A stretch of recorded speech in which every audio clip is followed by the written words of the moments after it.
Horas, horas, horas, damai Kristus bersama kita. Selamat malam kawan-kawan, selamat malam aku ucapkan dari kota Medan. Kiranya Tuhan Yesus Kristus memberkati kita dimanapun kita berada. Kawan-kawan, pada kesempatan kali ini aku mau bikin satu video.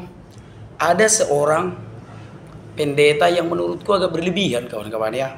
Siapa itu? Ya aku sebut saja namanya, nggak apa-apa, Pak Bom Bom. Entah kenapa hamba Tuhan ini membuat statement di sosial media. Lihatlah apologet yang kalian banggakan. Ada Sofiatul, Rudi Yohanes, entah siapa-siapa lagi disebutkan kawan-kawan ya. Ada Sampeng Gugat, ada Kiai Haji Lidara, ada Pak Bom Bom. Disebutnya kawan dirinya sendiri kawan-kawan. Dia menyebutkan, lihat apologet yang kalian banggakan, Pak Bom Bom katanya. Hanya orang yang bisa menilai kita, Pak Pendeta, apakah kita dibanggakan orang atau tidak. Nah, tentu saja aku membanggakan Pak Bom Bom, tapi janganlah Bapak memisah-misahkan apologet itu. Semua orang Kristen yang berapologetika di YouTube ini sama kawan-kawan. Sama semua memberitakan tentang Tuhan Yesus Kristus. Dan anehnya kawan-kawan, apa kau gusar anak Batak dengan pernyataan Pak Bom Bom itu dengan 5 apologet Kristen yang di YouTube yang kalian banggakan? Ya gusar aku kawan-kawan ya, karena nama aku tidak disebut kawan-kawan. Dulu Pak Bom Bom sangat membanggakan aku sebelum aku masuk penjara. Dulu orang Kristen dari segala daerah membanggakan aku, dari banyak negara, dari Israel, Australia, Amerika, dari Belanda, Jerman. Ada itu, rekam jejaknya masih ada di YouTube. Cuma YouTubeku itu udah sakratul maut ya, namanya aku masuk penjara. Nah, artinya adalah Pak Bom Bom, kenapa kalau aku masuk penjara Pak Bom Bom sangat membenciku? Apalah yang membuat Pak Bom Bom itu terlalu membenciku karena aku masuk penjara? Aku masuk penjara bukan kasus pembunuhan, bukan kasus narkoba, bukan kasus berantam, bukan kasus penganiayaan dan lain-lain. Aku masuk penjara karena berdebat soal agama di YouTube, berapologetika. Aku masuk penjara, ya aku salah karena aku mengucapkan kata-kata yang tidak pantas. Aku sudah minta maaf. Dan aku gentleman sudah menjalani hukumanku di penjara. Sekarang aku bebas. Kenapa Pak Bom Bom sangat membenci aku? Aku nggak tahu kenapa pendeta yang terhormat ini mengeluarkan kata-kata yang seperti itu. Lihat apologet yang kalian banggakan. Emangnya anak Batak tidak dibanggakan? Jangan salah Pak Bom Bom. Anak Batak didukung oleh banyak orang dulu kawan-kawan ya, bukan setelah aku keluar dari penjara, bukan. Memang setelah aku keluar dari penjara ya tinggal sedikit yang mendukung aku, tetapi sebelum aku masuk penjara banyak yang mendukung aku. Kalau aku lagi live, yang menonton aku itu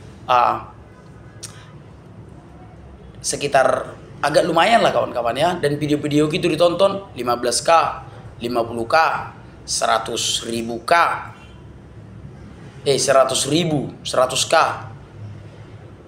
Banyak kawan-kawan yang mendukung aku dulu, tapi sekarang entah kenapa orang itu nggak mendukung aku lagi. Nah kawan-kawan, aku mau minta tolong sama kalian kawan-kawan. Siapa yang masih merasa mendukung saya untuk berapologetika, untuk memberitakan tentang firman Tuhan di YouTube ini, tolong bikin di kolom komentar kawan-kawan nama daerahmu. Ini memang permintaanku, aku mengemis aku sekali ini kawan-kawan. Tolong biar dilihat Pak Bom Bom bahwa pendukungku itu masih ada. Biar Pak Bom Bom jangan mengucilkan aku dan apologet-apologet yang lain. Karena banyak sekali orang yang berapologetika di YouTube. Kenapa harus Pak Bom Bom menyebut yang 5 apologet tadi? Jadi aku mengemis dulu sama kawan-kawan semua. Tolong kalau kawan-kawan merasa mendukung aku, tolong bikin nama daerah kawan-kawan. Contoh Kalimantan, Maumere, Biak, Medan, Tarutung, Dulu Sanggul, Berlin, Nederland, London, seperti yang dulu lah. Tolong bikin dulu kawan-kawannya. Kiranya Pak Bom Bom bisa melihat kalau banyak sekali apologet Kristen, yang akan membentengi iman Kristen di YouTube ini. Mana bisa kita biarkan orang memutarbalikkan tentang Alkitab? Nggak bisa kawan-kawan. Ada anak Batak contohnya, kalau yang ku bertanggung jawabkan. Selagi masih ada di YouTube yang membelokkan tentang Alkitab, tentang kebenaran Alkitab, maka aku akan selalu ada. Aku akan selalu ada di YouTube ini untuk meluruskan. Contoh, ketika ada orang yang mengatakan kalau orang Kristen menyembah manusia, maka aku membantahnya. Orang Kristen tidak pernah menyembah manusia. Tetapi orang Kristen menyembah Tuhan yang pernah menjadi manusia. Dan sekarang dia sudah kembali ke surga, kembali kepada eksistensinya sebagai Tuhan. Nah, jadi kalau tidak ada yang meluruskan ya repot juga ya. Kalau pendeta-pendeta yang di gereja kan, ya itu kan sebatas berkhotbah di gereja kawan-kawan ya. Katakanlah ada yang mengupload khotbahnya itu ke YouTube, itu tidak sama dengan orang yang memang terjun langsung berapologetika, berbicara dengan orang-orang yang tidak seakidah. Contoh, saya orang Kristen. Saya berbicara, berdebat, berdiskusi dengan orang-orang yang non-Kristen. Berbeda dengan apa yang dilakukan oleh pendeta. Kenapa? Karena panggilan kita tidak sama. Ada orang panggilannya hanya berkhotbah di gereja. Ada orang panggilannya hanya untuk mengajarkan ajaran kasih. Ada orang panggilannya hanya untuk melayani, memberikan yang terbaik kepada siapapun tanpa memandang suku, agama, dan ras. Ada orang panggilannya yang memang frontal, berbicara secara langsung, bukan untuk menjelek-jelekan keyakinan orang lain, tetapi memberitahukan kepada orang lain secara langsung, head to head. Contohnya anak Batak. Saya bersedia berdebat tatap muka dengan siapapun yang merasa dirinya meragukan iman kekristenan. Tapi ya diundang dong. Diundang dan bayar ongkos saya. Biasanya itu kan kalian dapat konten. Kalau kalian mengundang aku debat tatap muka secara langsung, contoh ke Jakarta. Kalau aku kan memang orang nggak punya, bukan orang yang berkecukupan, bukan. Ya bahkan orang-orang mengatakan aku bodoh kali kau anak Batak. Ngapain kau kerja kayak gitu, bukan ada hasilnya katanya. Panggilan kita berbeda-beda. Pastor bersedia tidak menikah, coba. Tidak punya keturunan. Karena panggilannya sebagai pastor, suster, biarawati, dan banyak lagi. Nah, anak Batak tidak memikirkan tentang apa yang harus kumakan besok dan apa yang harus kupakai besok. Tetapi aku memikirkan bahwa perlu diluruskan di dalam YouTube ini pemikiran orang-orang yang selalu membengkok-bengkokkan tentang Alkitab. Sudah aku bikin tadi satu contohnya. Jadi Pak Bom janganlah justifikasi hanya dirimu dan 4 orang temanmu itu yang merasa berjasa, yang merasa terkenal, yang merasa didukung oleh orang-orang Kristen. Anak Batak juga didukung Pak Bom. Sama seperti aku mendukung Pak Bom, demikian juga orang-orang Kristen yang lain mendukung anak Batak. Semoga Pak Bom berhati-hati dalam menyampaikan satu statement di YouTube. Nah, terkait perbedaan pendapat di kalangan orang Kristen, Pak Bom jangan lupa firman Tuhan berkata, rumput dan ilalang tumbuh bersama. Kita nggak perlu menyesat-nyesatkan Kristen yang lain. Kenapa rupanya kalau Pentakosta? Aneh kali Pak Bom ini. Kenapa rupanya kalau Tabernakel?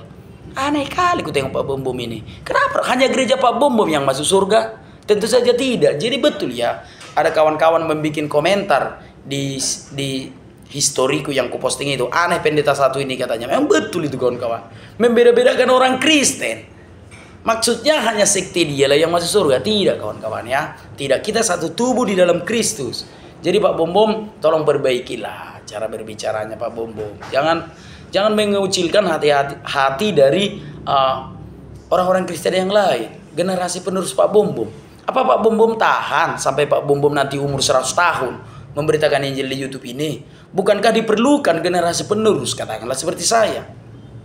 Lagi Pak Bom, saya sudah menerima Tuhan Yesus sebagai Kristus dan Juru Selamat saya. Tidak ada yang diragukan dari saya. Saya sudah masuk penjara karena masalah perdebatan agama Kristen di YouTube ini. Saya sudah merasakan bagaimana, makanya saya semakin cinta kepada Tuhan Yesus.